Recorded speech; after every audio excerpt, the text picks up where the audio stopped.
Britain, which was once proud of having some of the most effective legislation in the world to fend off homelessness, now has over 50,000 people sleeping rough.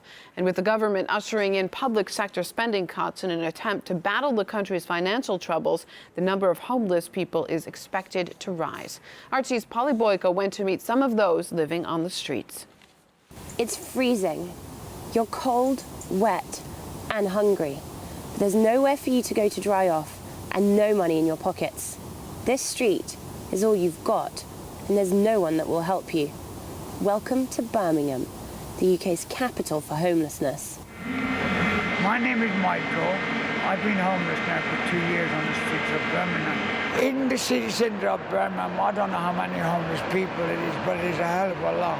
And we shouldn't be homeless. A lot of people do come here after a certain time. Underneath it, we have got a car park where people sleep all over the places. This is where I got attacked. In the very centre of Birmingham? Yes, in the middle of here. Michael is by no means alone. In fact, the number of homeless people in Britain has skyrocketed by 25% since 2010, reaching 50,000 people in 2012, the biggest spike in the city of Birmingham. You don't know who could be going through your pockets, who could be walking past you. I mean, you could be sleeping next to a wall, some druggie could come up, throw up all over you. I mean, it's horrible. And the coldness is stupid, especially this time of year. We had to go about 3-4 days with nothing to eat. 21-year-old Matt fled his family home where he came to blows with his stepfather. He had to sleep rough before being granted emergency shelter in a Birmingham hostel. It's run by a charity that helps anyone down and out find employment and get back on their feet. I'm always looking for work and whatnot because I'm on the dole now. Like, I haven't got no job or anything like that at the moment, which I'm trying to get.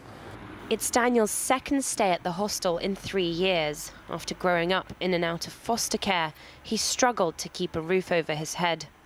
You've got to do whatever it takes to find somewhere to sleep, find money, help and support.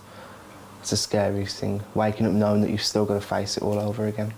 There just isn't enough low-cost housing available, and with unemployment rising, hostels just like this one desperately need to expand.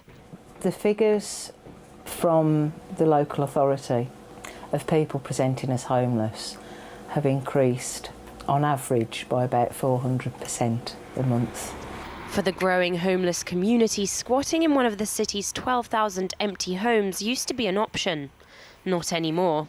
Just before the winter set in, Westminster upgraded squatting from a civil matter to a criminal offence.